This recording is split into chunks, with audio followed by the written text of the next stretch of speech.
What's going on, good people of New England? Welcome to NESN After Hours, presented by People's United Bank. Indeed. Alongside Everson Latzia, I'm Celia Godwin. So what is this show all about? That is a great question, young lady, and allow me. So think of it as the social side of New England sports. Whatever you're talking about out there on the Twitter, Facebook, Instagram, we're going to be about. We're not really highlight heavy here, but viral videos, news of the day, we'll have that. Yeah, we'll definitely have that. We'll also have great guests on deck, too. We got Brad Marchand in studio handing out team superlatives. Jerry Remy dishing out life advice, and Antonio Brown not in studio, but definitely trolling the Patriots. Just another day in the life of New England sports. But we'll kick off this show every night with our after-hour spotlight, a.k.a. the biggest story of the night. Right now, that's David Pastrnak. Yes, it is. What this guy has been doing is bananas. Make it 25 goals through 27 games. Takes out all his anger on the Canadians Sunday nights. Funny thing here is, though, look at this. He scores with his entire line changing. Hey, guys, where you at? Yeah, there was no one to celebrate with. Come on, Bueller. 11th different player in NHL history to light the lamp 25 times through December 1st. Mario Lemieux was the last man to do it. That was 27 years ago. When I was a wee little baby. Yes, you were. Oh, man. Here's what the internet thinks about it. David Pastrnak, are you not entertained? Carey Price, no, actually, I'm not entertained. Please stop scoring goals on me. Nathan, he's onto those gladiator vibes. Also taking a shot at everyone who doubted him when he said Pasta was the best player on the team during the offseason. Okay. Yeah, who's laughing now? Yeah, Nathan is. So how is this guy so good? Here's Pasta and his teammates on goal number 25. To me, nothing changed. I just, put my head down and work every day. And obviously, it's doing well. But I wouldn't done it with my line mates and teammates. And big thing is, big part is we're doing well as a team, and that helped me. It was like backs actually. He did it last game too, I think, didn't he? Just put his hands up like that. I mean, I always like a one knee pump, but it's always nice to see him score. Was that his 25th? It's a pretty good year. It's only December. Yeah, I know. You're in a position as a goalie, but if he hits that spot, most likely going in. Lucky we have him. And he's not allowed to do that in practice. I don't shoot in practice. I just, I don't know. We are usually on the arrow side, so it's a little bit more friendly with the arrow. So I just want to stay away from Tukes. Yeah, Tuukka's right. The Bruins are lucky to have him. No. Dude's on a lamp lighting league tour right now. I'm here for all of it, people. We need a 70-goal season from Pasta.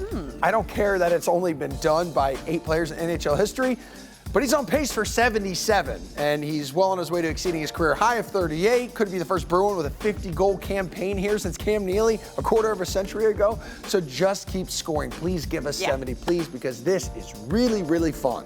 Phil Esposito, one of those 8. He had 76 in that 1970-71 season. That's a lot. That league record was broken 11 years later by Wayne Gretzky. Yes, the great one. His 92 goals in a single season still stands today, but hey, B's power play is ridiculous. The remaining schedule, one of the easier ones. So yeah, LFG Pasta, go get that 70. Oh, look at you. But wait, there's more. We have a segment called The Drip. It's when fashion and sports collide. This is not that segment. But Pasta, according to Caitlin here, invented fashion. I like that suit. I do too, actually. It's Oh, you very do? clean. His quads are popping out I of was that. going to say, dude, he does not skip leg tag. We do have Jack Edwards, though, sharing with us his feelings about David Pastrnak. One of the principles of defense is making the opposition's attack predictable. But who can predict David Pastrnak? He can dangle through your legs. He can pass it through his own skates. He can murder a shot off the post and in. He can take a massive hit. Anything you can do, he can do differently and inventively. Pastrnak says he thinks through every move he's going to make on the ice instantaneously before he does it. Just try to predict that, and try to predict how many goals David Pastrnak will get. 50 this season? He's already halfway there. Hey. Good math. Yes, fantastic math. And speaking of what Jack was just talking about, the NESN Twitter account has a question for you, David Pastrnak. 50 goals in 50 games, will he do it? Give me a heck yeah or not a chance. I'm gonna go with A. Dude, I'm going with A as well. Why not? I want A. I'm craving you, A. All right, Pasta getting all the love, but let's not forget the game winner was delivered by David Baggett. He's playing in his first game since November 2nd. The Garden crowd goes absolutely nuts. We were there. I could not hear you, and you were standing like 2 inches from me. And I was yelling. All right, as did the Bruins bench, they loved it too. A great goal by a very smart man, and I say that because after the game, he gave a special shout out to his wife, calling her the rock of his family. Good man. A historic moment here on After Hours, ladies and gentlemen. Our first guest on the couch, points leader for the Bruins, Brad Marchand. How are you, man? I'm great. Thanks for having me. Congrats on the show. Thank you very much. We've worked very hard on this show. Am I so top far. liver or? Hey, ringside reporter here at NESN, Sophia Yurksevich. How you doing? I'm good, guys. I'm glad to be here too. Yeah. Cool, good. That was my next question. Okay. Are you happy to be here? Yes, I'm very happy to be here with Brad. Good, me too. All righty, guys, let's get these questions rolling. Brad, last night we heard you kind of were fighting the flu. How are you feeling right now? Yeah, last few days. So, you know, you guys are all gonna have it now, but. Excellent, good. I've been wanting to use a sick day. Yeah, but I'm every day feeling a little bit better. It goes by quick, but just an excuse to get out of a practice day or two. You're not trying to cough on guys out on the ice, are you? Yeah, one of the guys actually was. He kind of looked at me last night and was like, "Man, you just breathed all over me." Like, yeah, you had that coming. Yeah. I mean, you guys are rolling right now, man. I mean, you're mashing at 43 points. You're leading the team right now. I think when you broke into the NHL, though, it was interesting when you think about it. You were looked at as kind of this like gritty pest, like you know, an energy guy, not really expected to be at first line winger, not really expected to be part of that 600 point club for the Bruins. So, I mean, even now in your career, how much do you use that as motivation? People downing you early on. I do for sure, but I also knew the situation coming in. It was a little bit different 10 years ago where they tend to only have 1 or 2 spots open a year to break in as a rookie. And pretty much the team was always solidified going into camp. So even the year I made it, I think I counted 13 guys on one-way contracts. So I knew that where my spot would be and kind of breaking into the league would be on the 4th line. So just had to do something different to make it and to earn a spot. And then kind of from there, then, you know, it's kind of in your own hands. You put the work in, you can elevate yourself into a better position, and that's just kind of what happened. Sophia, you're in that dressing room. What kind of leadership do you see from a guy like this? Okay, so you may have, I think I already told you this story, but my first interaction with Brad in the Boston's dressing room, like I'm new to the city, I'm new to the Bruins, and there's like a million media with the Boston Bruins. So there's like 15 of us, and we're waiting for players to come out, and Brad comes out loud, and he's like, "Mail Rocket coming through," and he's just and I'm like, this is my first impression of him, and I'm cracking up. But I mean, I'm not in the dressing room, obviously, between periods, but from what I see, is he energizes the guys so much with just, Torrey Krug said, you're like a dog on a bone on the puck. And like, I don't know if I've seen someone give absolutely every single ounce of their energy into what they're doing in that moment. And I'm not just saying this because you're sitting here, but that's Brad with the media. He spends every second. Those scrums can go so long, right? And Brad will answer every single question. And yeah, you're like a big energy guy. And like I said, I'm not there between periods, but from what I can see, he really jacks the guys up. Thank you. Mail Rocket. Mail Rocket. Now we all know You're blushing. Look at you, you're blushing. I was about to say, how much did you pay her to say those nice things? Oh yeah, I got some dirt on her, so she. I don't have dirt on me. I don't even No, I'm just joking. But we all know you're a liar now, so thanks for that. No, I appreciate that. It's just fun. It's such a fun group to be part of. I mean, everyone here makes it so easy to be around. Even, you know, the media.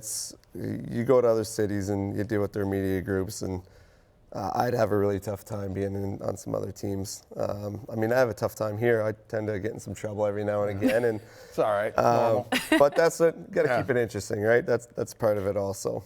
Keeps you on your toes. Yeah. Yes, he does, for Keeps sure. it interesting. Speaking of being at home and just playing here, you guys are undefeated in regulation here. Why are you guys so good here at home? I wouldn't say that we're good at home. Say you're great. I say you're great. We have won games at home, but we have not been very good recently. Like we're just not playing as good as we can. We can be better, which is kind of scary, I guess. You know, when we're still winning the way we are, and we can be better than what we are. But you know, we're winning games when we're down. Right now, down by 2 or 3 goals a game, and we're just finding ways to come back and win, which is good. You need that down the road, but we got to be a little bit better. But we love playing at home. We love playing in Boston. It's always a lot more comfortable playing in your rink, having last change, and so it's just fun to be here. And I think we get some guys that thrive in front of our own fans, and when you get past scoring the way he is right now, then you know you're going to win a lot of games. All right, how about the biggest hockey rivalry here in Boston? You and Torrey Krug on Twitter. This thing is glorious, though, and has produced like some gems over the years. So when can we expect this next back and forth? Yeah, we've kind of slowed down a little bit. We'll get back at it. It's almost like you're focusing on winning right now. Yeah, we're focusing on the important thing. Yeah.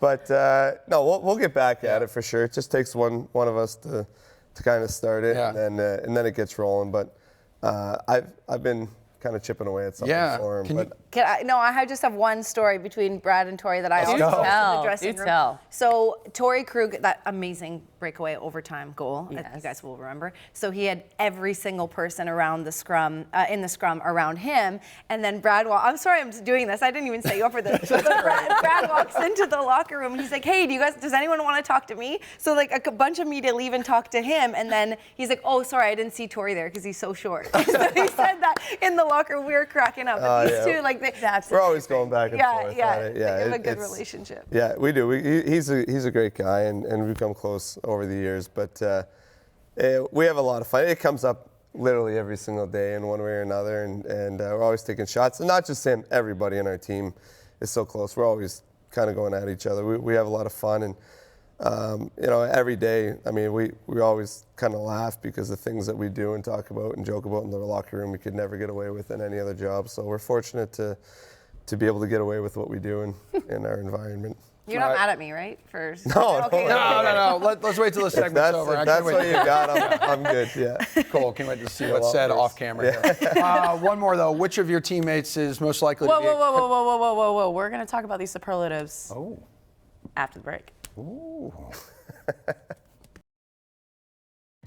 NESN After Hours is brought to you by People's United Bank, where they know there's only one you.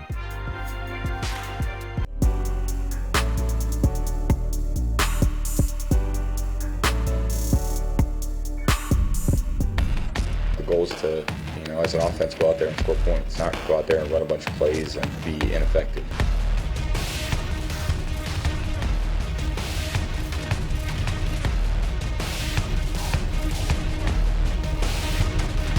That's a big one right there. Steps up, fires to the right, caught by Edelman. But a throw to the left, intercepted, picked off by Roby.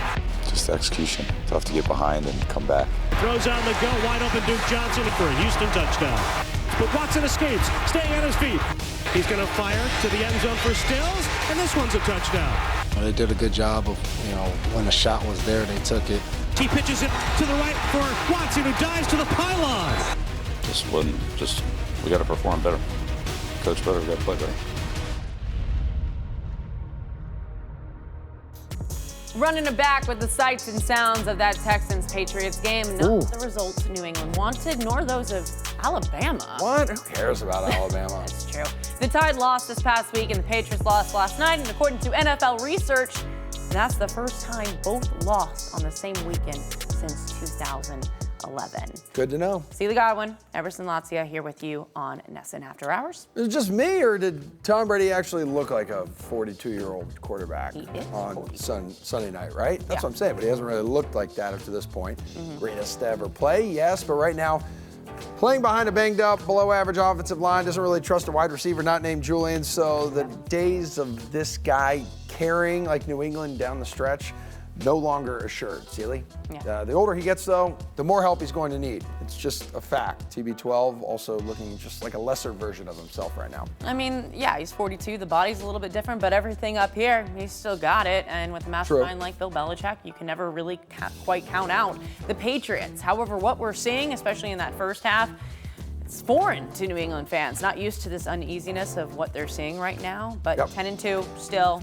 Lots more to talk about this game coming up a little bit later in the show. Let's roll into our headlines, though, starting with losing ground. Ravens riding an 8-game win streak and now are in firm control of the AFC following their 2017 win over the 49ers. So what you're telling me is for the second straight week, we got Baltimore as the favorite to win the Super Bowl. 3-1 odds. New England and New Orleans, it's okay. Tied with the second best odds at 4-1. Still in there. Moving on to fighting words. So just in case you missed it, Browns head coach Freddie Kitchens rocked the shirt reading Pittsburgh started it, referencing the brawl between Cleveland and the Steelers 3 weeks ago. Wow. He doesn't regret it one bit, though, Sealy. No, he said, my daughters wanted me to wear the shirt, and I'd wear it again. What a great dad. Yeah. By the way, he was wearing the shirt while seeing the movie A Beautiful Day in the Neighborhood. Okay, opposite ends of the spectrum there, Mr. Rogers. And the stash is here to stay. Minshew Mania officially back, Emerson. It is. The Jaguars have tabbed Gardner Minshew as the starter for the remainder of the season. The rookie replacing Nick Foles because he was terrible in the second half. He was. The 28-11 loss to Tampa Bay on Sunday. Jags clinching their 11th non-winning season in the past 12 years. But it's okay. We get Uncle Rico the rest of the way. See the mountains over there? Yeah, throw a football in yonder. We're going to send it a break for a few, but when we return, Matt Chatham joins us on the couch. Are we feeling all right about the state of the Patriots right now? I feel the way Tom Brady does. Or are we going to go ahead and hit that panic button? Stay with us. This portion of NESN After Hours is presented in part by Cross Insurance, where security meets strength. For the Texans' sake, thank God they won both of these games, because if they didn't, I would be roasting them for showing up to the stadium looking like this. They look awesome. Yeah, okay, fine. Martellus Bennett, still, he's going to roast them, calling pro athletes corny. I mean, they Yeah, but he had the emojis there afterwards. Yeah, laughing emojis. I mean, Houston did give up all 448 yards and 3 touchdowns in the win, though. And we are not alone here, Emerson. Nope, there's a really big human being to my right. He's a former Patriot. You look like Matt Chatham. You sound like Matt Chatham. You smell like Matt Chatham. You've won 3 Super Bowl titles, and everyone, Patriots fans, people freaking out here, man, hitting the panic button. Yeah. After the loss on Sunday night. They do it for Well, us. you'll be hitting the panic button. We will see. A real life panic button. This is nothing else. So if you decide to hit it, it will make a sound like this. Ah! Okay. Got it. Someone panicking. Got it. There's not a tape on that at all. All right. You guys ready for this? All right. You guys ready for this? Yeah. Ready. Patriots no longer the #1 seed in the AFC. Are you pushing that panic button? Right there, right there. Do it. No? So here's the thought, guys. Panic, I get it, but we kind of went through this last year, right? All the pearl clutching and sort of just, wringing of hands over having to go to Kansas City. Can you possibly beat Patrick Mahomes? Or no, he's going to crush you. And then won Super Bowl, right? Again, you have to recall, end of the day, we've had 3 AFC championships, 1 on foreign soil. It just doesn't bother us around here. So it's just, there are plenty of things to worry about. That's not one of them. The defense, though, being exposed against the Texans, push the panic button. Go ahead. No, I'm I know not. you want to. Missed Oh, it. no, you missed it. I tried, yeah. out. So here's the thing. So, no, not exposed. They're still tremendous, but I think there is a very serious issue here going on. What is that? Where they can be overtaxed. It's not because of any issue with their competency. It's just the notion of being on the field a little too much. Going out, getting a 3 and out, and then the other group goes out and throws 3 incompletions. You're back out there 50 seconds later, and the other team has more time to adjust than you. So that's the thing that I think would be an issue. I'm not going to panic about it because I still have a lot of faith in them, but it's not terribly sustainable. We'll see where it goes. Hang in there, little guy. Come on. We're trying. Might hit on this one. Tom Brady's recent quarterback play. Are you pushing it? Up. No push. No Gosh, push. No stop doing no that. Push, no push. A little tickle. No. So the issue with Tom, guys, is we've seen this so many times. And again, it's not to say that there aren't issues. I think in this game, you actually kind of learn your lesson. You kind of answer that question for yourself, because if he were to simply have played like he did first 2 quarters, straight through the 4, then yeah, you start to say, okay, we have a pattern here. But the second 2 quarters, he looked just like the guy who you've always seen. So I think it's very reasonable to expect that there'll be more of that once they get some damn continuity to go with it all. We'll see. All right, TB12's lack of trust in his receivers this late in the season. To push or not to push the panic button? That is the question. Come on, dude. Do it once, for crying out loud. I'm trying. You don't want to fake panic. It's so far away. Here you go. No, I just can't. So here's the thing. So here's, guys, with the don't touch. Don't touch. Lighten up, Francis. All right, so the issue here with the whole trust or don't trust thing is, especially if you want to throw the young guys in the same barrel, we saw it with N'Keal Harry. He runs a poor slant. They get off that route. He doesn't play much more of the rest of the game. So yeah, that narrative kind of fits that dude. But in the interim, that same time, he's going back and feeding Jacoby Myers. Has a really nice game. So, I just don't think it fits all of them. There are occasions, yes, but the trust thing is a full blanket. No, not buying it. All right, well, I'm going to just grab this. Come on. Are you pushing the panic button, yes or no, to this question? Emerson Lancia is a fool. No. Why? That's not a yes. It's not a yes. It's not a yes. I'm panicking that someone would have that thought. Because, right? Oh, come on. It's not a fool. It's not a fool. Don't touch! Okay. We covered this. All right. Thanks for remaining cool, calm, and collected. Appreciate it. My pleasure. I wanted to hit that panic button. It's fine. Final stretch of the regular season is upon us. Man, he's a nut. Yeah, let's get weird. Really weird. 4 more games left to go for the Patriots. First up, Patrick Mahomes and the Kansas City Chiefs. Okay. Followed by the one-win Bengals, surging Bills, and the AFC East worst, Miami Dolphins. So 2 tough ones and 2 not so tough ones. Yeah, although, Miami and Cincinnati did just win. They did, that is true. They're still trying, aim for effort. More to come here on After Hours, though. Things are about to get really, really weird after the break. Brad Marchand coming back. Most likely to be a contestant on Naked and Afraid. I mean, he's built like a Greek god, so.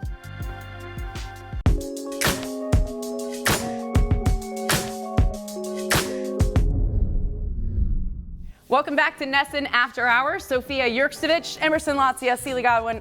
Oh, yeah. Brad Marchand in here too. Oh, that's cool. Yeah. Let's get weird. You ready to hand out some team superlatives? Love getting weird, yeah. Yeah, I know you do. I knew you'd like this segment. All right, I'm gonna hit you with the first one. Most likely to crash on your couch. That's an easy one. Jake DeBrusque. Yeah. All right. Yeah, he's a coach crasher. Okay, yeah. Just like, hey, do I need a place to stay tonight? Yeah, right away, he can go right. I got to give it to JD. Is his nickname the Kid, or am I thinking of someone else? It's Sidney. Sidney Crosby. No, I know who said the Kid is, but you guys don't call JD the Kid. JD is a kid. Right. He's literally a child. Oh, it's Sidney Crosby. I know who said that. The kid that crashes on your couch. Yeah, exactly. Most likely to be a contestant on Naked and Afraid. Kevin Miller. Oh. Wow. Yeah, Kevin Miller. Guy can do anything. He's like without clothes on. Yeah, he's built like a Greek god, so he's made to be without clothes on. Sounds like must-see TV. Yeah, yeah, he'd have a lot of women followers. Okay, if he was on it, but he's huge in the military, and he could live forever in the wild. Okay, he's a beast. So, thank you for him. All right, Kevin Miller. Nice. Got it. Sophia, what do you got next for us? Oh, am I next? Okay. Yeah. Oh, yeah. Most likely to win the lottery but lose the ticket. Jake. Jake. What's up with Jake? He's just not as responsible as some other people. Okay. But he definitely Jake would, yeah. This is Jake, by the way. I don't know. Doesn't he do this all the No, time? yeah, he does a lot of things. All the time. I'm learning so much about Jake. Yeah. I'm excited about this one. Most likely to survive a zombie apocalypse. Can you go with yourself? Yes, absolutely. Honestly, on our group, I think me or Z, because he'd just eat them all. Why would you survive a zombie apocalypse, though? Well, I don't know. I think that I'm You'd go after them. Yeah, you'd go after them. You would. Yeah. It's like gritty, you know? Yeah. You gotta have that instinct for survival. Yeah. How I about could like slew foot them and. Yeah. No, you. I mean, what weapon would you use? Stick. What would be your Hockey weapon stick. of choice? Crossbow, right? Isn't that what that guy uses on Walking Dead? Yeah. He's like a bat with nails in it or something. Yeah. I mean, we could go on and on and on. Who would do anything for a retweet? Ooh, good one. Torrey Krug. Yeah. Oh yeah. You would know that too. I think we knew that one. The way he comes at you there on Twitter, dude, that's Torrey great. Krug. He walks around the room. Hey man, I'm gonna tweet this out. Retweet it for me, would you? He does not. Give me some followers. Oh my God. I'm gonna get him on that one. Oh, that's bad. All right. I'm surprised he hasn't asked you yet. No, he has not. He has not. All right. Best Snapchat or Instagram stories? Who's like king of social media? Definitely not Z. Right. Definitely not. He has good posts on Instagram though. I'll give him that. He's very. He's good. I mean, everyone loves Z, so everyone likes to see his stuff. But very professional. Yeah, it's true. And also, I like the unprofessional stuff. Okay, yeah. Z also most likely to survive the zombie apocalypse because you see them eating the heads. Yeah, Biggest bromance. What do we got? Bromance? Yeah, biggest bromance in that dressing room. Everyone loves each other. Yeah, everyone does love each other. Pasta and Tori are really close. You see them together a lot. And as well as Kretsch is in that mix too. The three of them are really close. I think Bergie and myself have to be in there. Yeah. Yep. 100%. I'm trying to think of who.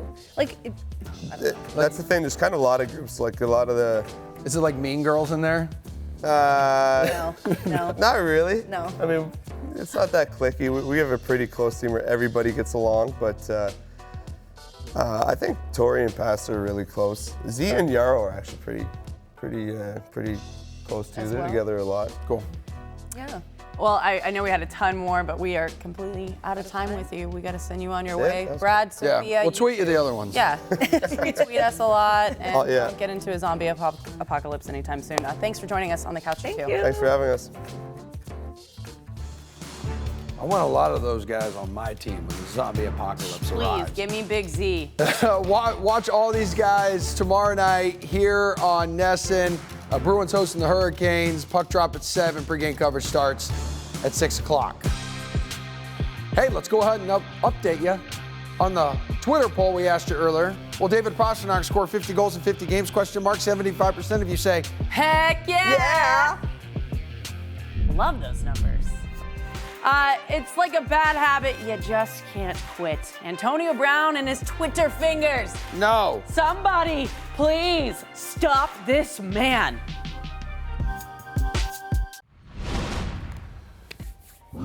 After Hours is back on your television. I'm Emerson. She is Seeley. And it's time for Always Checking, presented by People's United Bank, because we're always checking our social media. And if it's trending, we're talking about it. Yeah, Antonio Brown, that's something we can't stop talking or tweeting about. During the Patriots-Texans game, he was tweeting a lot, retweet to put AB. In this game, it's quite possibly the lamest thing that you can do. Begging for followers here goes on and on. It's only one AB. I don't know what this guy is doing. He continues to not make sense, and apparently he's in the Christmas spirit as well. Sent out this video, the music to it. Mariah Carey's All I Want for Christmas Classic. Is You.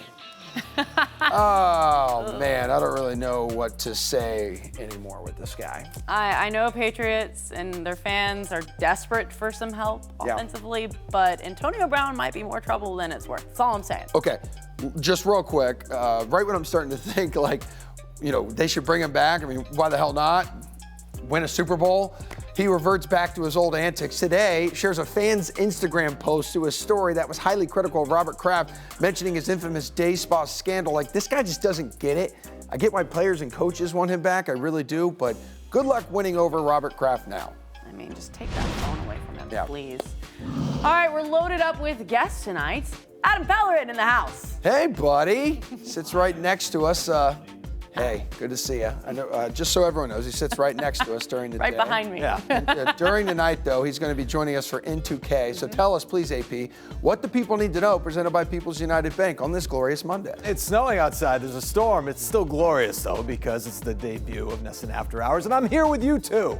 So say it with me. The hot stove is heating up. The Red Sox have yet to make a big splash this offseason, but the moves today could possibly set the stage for bigger things moving forward. Tonight, the Red Sox announced they will tender contracts to all 27 unsigned players on the Major League roster. That includes Mookie Betts, Andrew Benintendi, and the third member of that outfield trio, Jackie Bradley Jr. According to reports, JBJ slated to make about $11 million in 2020. The Sox are trying to get below the $208 million competitive balance tax threshold. The front office has made it clear it's a goal, not a mandate.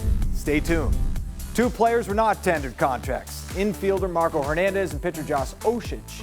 Hernandez played in 61 games and 3 stints with the Sox in 2019, hit .250 with 2 homers last year, serving a utility role for the most part, but at second base in the field. And see ya, Sandy. The Red Sox have traded Sandy Leon to the Indians in exchange for minor league pitcher Adenis Bautista. Leon joined the Sox in 2015. He was rock solid behind the plate for much of his time in Boston. Sox 40-man roster now sits at 34 players. Some Major League news as well. Addison Russell non-tendered by the Cubs. Blake Trinan, who is 6th in the AL Cy Young voting, guys, as a closer in 2018, non-tendered by the A's. And Mike Moustakas finally got paid, signed a 4-year, $64 million deal with the Reds. And things are going to heat up fast because winter meetings next week in San Diego. By the way, Tom Caron will be out there. He'll have reports. Cool. I can't wait for you to be on the show and be talking about a new contract for Mookie Betts one day. Hey, I dream of that. Please, it's all up to you, Adam. Yeah, it's all him. No pressure. I'm telling you about it, yes. No pressure. Thanks, guys. All right, see you, buddy. As Adam mentioned, though, we do have our first snow of the season, and the Celtics are enjoying it. Well, at least Enes Kanter is, at the expense of his teammates. Watch out! NESN After Hours is brought to you by People's United Bank with individual financing solutions because there's only one you. Time now for your social drive presented by Nissan. Yep. These are the stories we've seen on social media that have us buzzing. Okay. Sealy here, Emerson over there, and True. between us, Enes Kanter throwing snowballs at his teammates. How wonderful is this?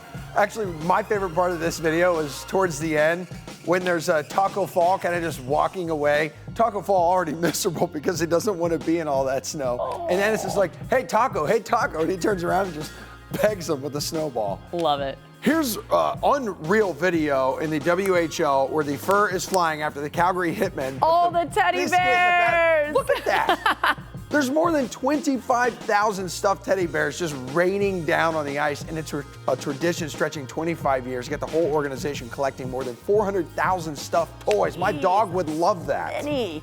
Oh my gosh, I love it. All right, never in a million years did I ever think I would see Bill Belichick and Mary Catherine Gallagher as having something in common, but Colleen Wolfe, a wonderful broadcaster, one of my favorite people to follow on social media, has given us this genius This is like tweet. superstar, right? These are And what else did she do? She did something else, right? An armpit thing? Sometimes when I get No, nervous, no. put my hands under my armpits and then No. I smell them like this. Oh, that's gross, I love dude. that You are movie. disgusting. I You're don't a even disgusting care. human being. I don't even care. Moving right along to our nightly 5. Pretty self-explanatory. Our What is that? Top 5 plays, Emerson. Oh, okay. This is the weekend edition. At number 5 for the state title, a 55-yard game winner for Hilo High School, and that's in Hawaii. Off the crossbar as time expires.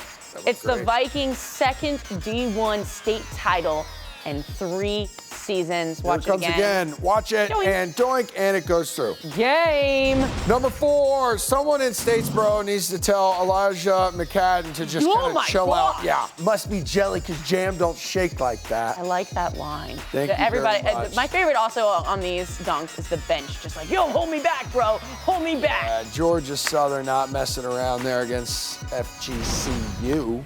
Number 3, Brown Steelers. Jarvis Twinkle Toes Landry. Yeah. Originally rolled incomplete, but eventually, that was going to be overturned. I can't believe I mean, you got that. It's Twinkle Toes, man. Nice little toads. Just goes tap, tap. Yep. Too bad they lost, right? Yeah, 20-13. All right, numero dos, Zach Parise of the Minnesota Wild. Watch this. My That's the solid line drive goal. You got to see this like again from a couple of different angles because you kind of missed it at first. Guy must have been like one hell of a baseball player back in the day. Hand-eye coordination. He's got it, Steels. Hey, but this is our top play. Oh. Belongs to Miami. Yeah. They beat the Eagles this weekend and did so with plays like this. I know that's like a crazy play, but it's even crazier the players that were involved in it.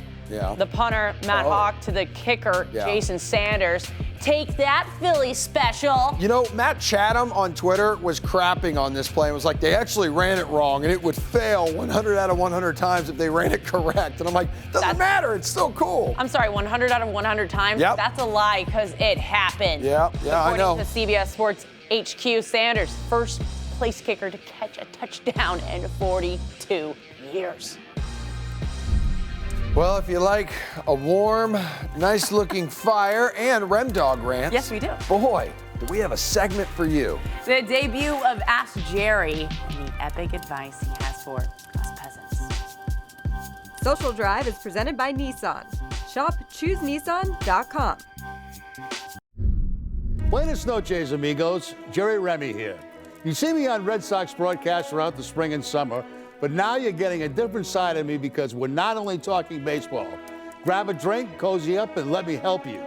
It's my own segment called Ask Jerry, only on NESN After Hours. Send me your questions, concerns, or predicaments to the address you see here. Everything and anything is fair game. I'm looking forward to hearing from all of you. Wow. Incredible stuff. That was great, wasn't it? Amazing. Like, no idea what I just watched, but it was incredible. Jerry Remy, though, in studio. It's good to see you and your mustache, my friend. Yeah, good. Nice to be here. How you doing? Everybody all right? Everyone's doing fantastic. I feel very cozy with the fireplaces coming I know. Yeah, it's nice and warm in here. It's great. Nice little touch, don't Yeah, you think? yeah. This Ask Jerry segment, which people will see every night here on After Hours. What made you want to do this? The boss.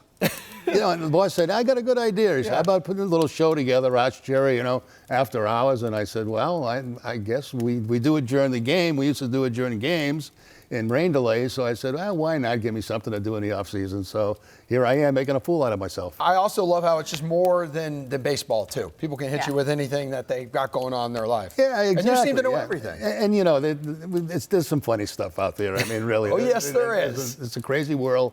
And you try to deal with it the best you can. So you try to get some, whatever advice I might have to give Dr. Jerry, who knows? Man, I mean, we have you here, Jerry. Let's rip through a few fan questions right now. People need your advice on life. And this one is from Shane from Portsmouth, New Hampshire.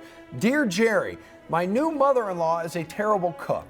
This past Thanksgiving, I was miserable and did not enjoy the festivities as much as I'd like to.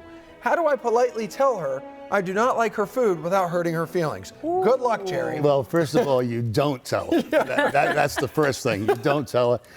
Whatever your mother-in-law does is great. It's always got to be great, right? I mean, if you don't like her food, have something to eat before you go. When you get there, just get a little portion of a meal. Have a little bite of this, a little bite of that. And if she asks you why you're not eating much, say, I'm not really on a diet. I'm trying to lose a few pounds. Oh, wow. But eat before you go. Eat before you go. And avoid anything to do with ticking off your mother-in-law because that's not going to be a good deal. No. Whether it be Christmas dinner or Thanksgiving dinner or whatever it's going to be, you don't want to do that. You know that, right? You don't want to tick off your mother-in-law at all. So she's always right. Make sure you let her know that she's always right. Your food is delicious, but you're on a little bit of a diet right now. You're trying to drop 5. And so you have something to eat, before you go, whatever you want. Have peanut butter and jelly if you want, and just pick at what she's got left. I love it. That's the best advice I can give. But one thing you do is you don't mess with the mother-in-law because then you open up a whole different can of worms. Good advice there. All right, another one for you. Jenny from Boston needs your help. Hi, Jerry. My boyfriend hates cats, and I have 2 of them. He refuses to come over, so I go to his place. How do I convince my boyfriend to like him? Everybody loves animals, right? Except apparently her boyfriend and doesn't like cats. That's a very difficult one because, I can't go to my daughter's house because she has a cat. Okay. And it's not that I don't like the cat. I'm just allergic to the cat. Okay. So I can't go to her place. So, he might want to come up with a better excuse that he doesn't like it, or instead of, say something like, I'm allergic to it. Turns out I'm allergic. Really, honey, I can't come over because, it's just, it makes my eyes water and I can't breathe and all these things start to happen to me. Now, that's lying, obviously. That's not good for a relationship. It's not a lie if you believe it, though. But, yeah, that's true. But, but maybe be honest with it. Just say, look, we got to be able to work something out here because I can't deal with the cats, and maybe just have her go over there. Or if he wants to come over, maybe she would be kind enough to put the cats in another room. I don't have a good feeling about this one working out. This doesn't sound real good. Best of luck to you, Jenny. All right, Jerry, you're a good man. You're a smart man. If you have problems, you need life advice, you need advice, of course you do. You should trust this man for an honest answer. Email all your questions to askjerry@nesn.com. Make it about your life. Yeah. You can ask about baseball if you want, but there's no guarantee those will make air. This man has a wealth of knowledge to share with all of you, so fire away. All right, let's fast forward, shall we? This is when we look ahead to what's coming up on the calendar, maybe a game or something. Maybe. This time it's something. Okay. And what goes into Gordon Hayward's haircut, how passionate he is about his lettuce, and why he and other athletes trust his barber so stinking much. A segment we're calling NESN, debuting this week. Here's a sneak peek. And a quick Google search, I'll find Gordon from back in Butler days, man. Yeah. So let's talk about the glow up. When did that happen? I mean, it's ridiculous. You almost look like a different person. My wife will take total credit for that. I think also it's just like naturally what happens when you mature and get older. Looking back at some of those pictures, I don't know what I was doing. Most important question, man, when you gonna send Brad over here? Whoa, my goodness, from his days at Butler, look a little rough there. But Jemai was getting his dude done too. Jemai's looking fresh as well. He used to rock the bowl cut, man. That's coming back. No, it's not. Never. I know, I just felt like saying that. One more break to go. On the other side, it's our gift to you. One gift to sum up how we're feeling about the day. Plus, it was senior day in college football this past Saturday. Yeah. And a very good boy and a very good girl were there for this Michigan State senior on his big day. Our last call, giving us all the feels. Hello, everyone. We leave you with this, our gift to you. It is presented by People's United Bank because there's only one you, so we're going to hit you with something like this each night, summarizing how we feel about the day. And yeah, we're feeling good because the Bruins are feeling good, and this show, we just turned 1 day old. 1 whole day old. Yeah. Yeah, we're really excited about that. Yes, we are. Before we dip out for the night, though, we got one more thing in what's store that? for you guys. For those of the legal drinking age, that means one thing. Last call for video. Yeah, and as a senior competing in collegiate sports, it's tradition to walk out on senior day with your parents. But for Michigan State cornerback Josh Butler, who lost both of his parents before Saturday's celebration, his loyal pups, Roxy, Remy, were there in support. Wow. I love that. That was great. Immediately I saw this story. It blew up on Twitter all weekend. Ashley, our producer, were messaging back and forth because much like yourself, Celia, we are dog-obsessed people. Yep. And, immediately think about all the adversity that kid had to overcome in his life without mom and dad. Yeah. But then how man's best friend always plays an important role in our lives as well. Yep, he lost his dad a couple years ago and his mom last year, so his dogs have been there for him and support. They have an Instagram account as well. They do. I believe an Instagram and Twitter account, because Twitter, they were all over the place. And go get them that follow. Also give us a follow. Just gonna plug that in. Sure. I'm not that desperate, but I mean, if you want to, go ahead. Hey, I had fun tonight. Did you have fun tonight? Yeah, I had a blast tonight. It was good. Hey, we're gonna do this again. Hey, for Emerson Latia, Celia Godwin, that'll do it for us. We'll see you guys back here tomorrow night.